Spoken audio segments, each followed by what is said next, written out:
What if a tiny AI on your laptop, one that never gets retrained, could match a model 50 times its size, offline? That should be impossible.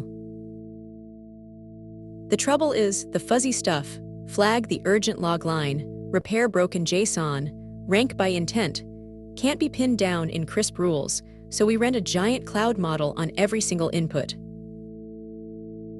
So the authors asked a different question.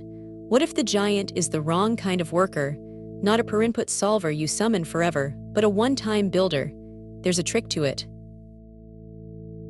Here's the shape of it. A compiler reads your messy English spec, and instead of an answer, it emits a program, a clean restatement plus a tiny low array adapter.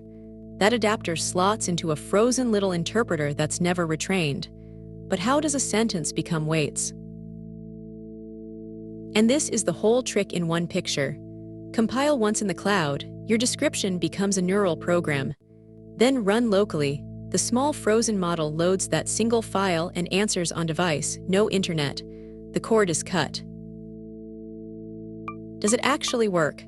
A 0.6B interpreter running these programs scores nearly 74%, beating a 32B model prompted directly, while using about 50 times less memory. And the compiled adapter is only 23 megabytes. And because behavior is frozen in a version wait file, one device resident runtime can hot swap a whole shelf of these programs, each a distributable artifact, offline and reproducible. Big models compile, small models execute. So here's the shift worth remembering. Stop renting a brain per input. Compile it once into a file you own, and let the small model run it forever. If a pocket-sized model beating a giant got your gears turning, come geek out with us on the next one.